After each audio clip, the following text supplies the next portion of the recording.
No vídeo passado, nós começamos a resolução da lista 1 de compressão e resolvemos o exercício número 1.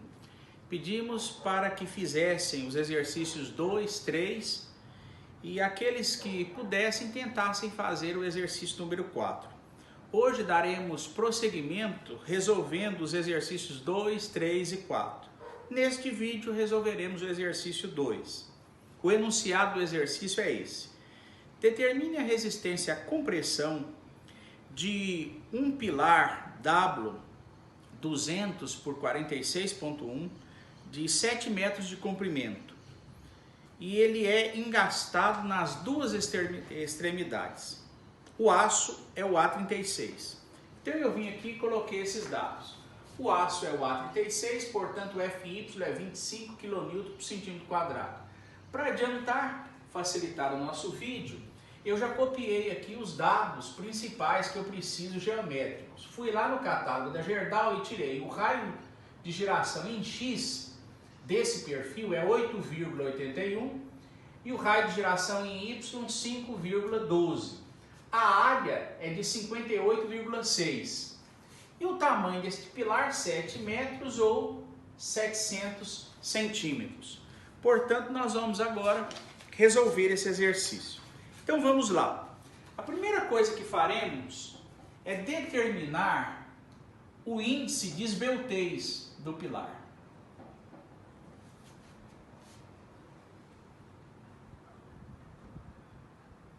Ao fazer isso, eu estou começando a trabalhar aqui com a verificação da estabilidade global. E eu devo fazer isso em relação aos dois eixos. Então, fiquem atentos aqui. Imagine o seguinte, em relação ao eixo X. Em relação ao eixo X, o que eu estou querendo dizer é o seguinte, esse pilar pode deformar nesse sentido. Ou seja, ele vir para cá.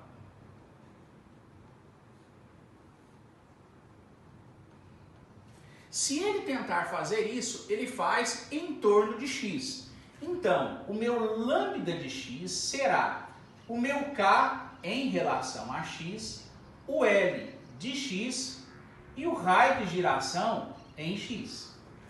Se ele quiser se curvar na direção de X, mas em torno de Y, ou seja, seria ele vir para cá,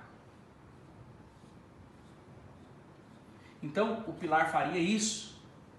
Ele faz na direção de X, mas em torno de Y. Como nesse sentido, ele faz na direção de Y, mas em torno de X. Então seria o meu lambda y, que é igual ao ky vezes ly, dividido pelo raio de giração em y. Mas veja bem, o que o enunciado diz? O enunciado do exercício diz que as suas duas extremidades são engastadas. Então, se as duas extremidades são engastadas, eu vou exemplificar aqui o esquema estático. A situação é essa, você tem engaste aqui, tem engaste aqui. Eu não desenhei, senão não veríamos a seção transversal, mas é como tivesse uma chapa aqui, ligada à fundação, e tivéssemos uma chapa na cabeça dele, isso aqui ligado a uma estrutura que desse rigidez, similar à fundação daria para o pilar. Então ele é travado embaixo e ele é travado em cima. E impedidas também são as rotações, tanto superior como inferior. Então você tem um engaste. E nos dois sentidos você tem um engaste.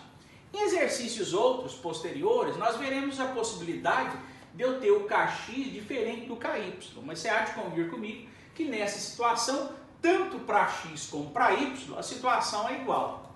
Então eu tenho que determinar esse valor aqui. O que você faz? Você vai lá na tabela E1 da página 125 e tira esse valor. Se você observar lá os desenhinhos, você vai descobrir que este valor aqui, o valor recomendado para ele é 0,65. Então você já tem o seu K nas duas direções. Então vamos lá. O Kx é 0,65. Ky, 0,65. O Lx é 700. Qual que é este comprimento também em Y? 700. O que muda? O que muda é o valor do raio de giração. O raio de giração em X é 8,81. O raio de giração em Y é 5,12. Eu já fiz as contas aqui, então os resultados são 51,64 e 88,86. Esse é menor que 200 e esse também é menor que 200. Então, ok. Ora, eu já verifiquei aqui e já é possível descobrir qual a pior situação. A pior situação que eu tenho é essa. Então, já que esta é a pior situação e o esquema estático mostra que tanto na direção de x como na direção em y, eu tenho situações de comprimento e de apoio semelhantes, então eu considero o pior. Já de exercícios anteriores eu expliquei que nós não precisamos, para esse tipo de seção, para esse tipo de verificação, verificar em torno de z. Portanto, o índice de esbeltez que vai governar esse dimensionamento é o índice de esbeltez em torno do y, o que geralmente acontece em situações de engastes e de comprimentos similares. Vamos então para o segundo passo. O que eu tenho que fazer aqui? Eu tenho que verificar a instabilidade local ou instabilidade das chapas. Nós ainda não estudamos isso, faremos depois um vídeo dando continuidade ao estudo de compressão e explicaremos. Então, nesse instante, consideraremos o Q valendo 1, ou seja, sem instabilidade local. O que faremos agora?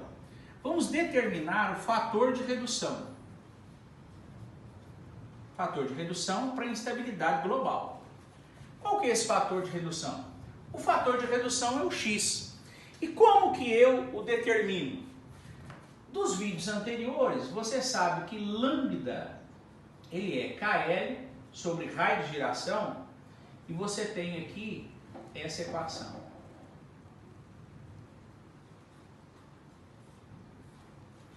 Como que eu estou considerando esse valendo 1?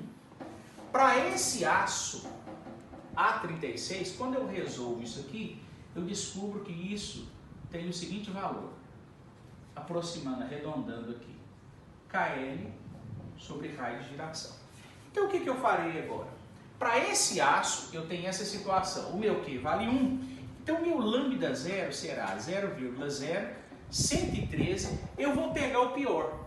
Professor, e se eu tiver situações diferentes? Quando eu tenho dúvida em situações diferentes, eu vou mostrar, eu calculo para os dois lados. Porque pode ser que no sentido ele seja totalmente travado, no outro não seja. O exercício 4 mostra uma situação um tanto diferente. E no exercício 4 nós estaremos verificando dos dois lados. Mas nesse aqui, basta verificar a pior situação. Eu venho e jogo aqui a pior esbeltez. Ao fazer isso, eu encontro um lambda zero de valor igual a 1, aproximando. Quando eu faço isso, então eu vou lá na equação, como que 1 é menor que 1,5, então o x é igual a 0,658 lambda zero ao quadrado. Ou eu entro na tabela da página 45, tabela 4, ou jogo 1 aqui, 1 ao quadrado é igual a 1, isso ao quadrado é igual a 0,658. Portanto, eu encontrei o valor meu de x, o fator de redução. Vocês podem dar aqui um print na tela e eu vou apagar para resolvermos agora a força resistente, que é o último passo para a resolução desse exercício.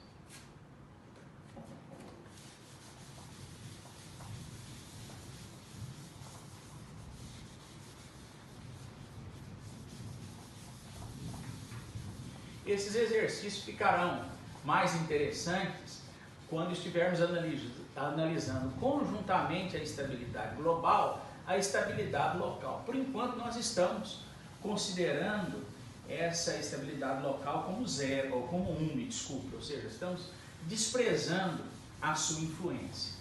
Ok? Vamos lá então. Força resistente.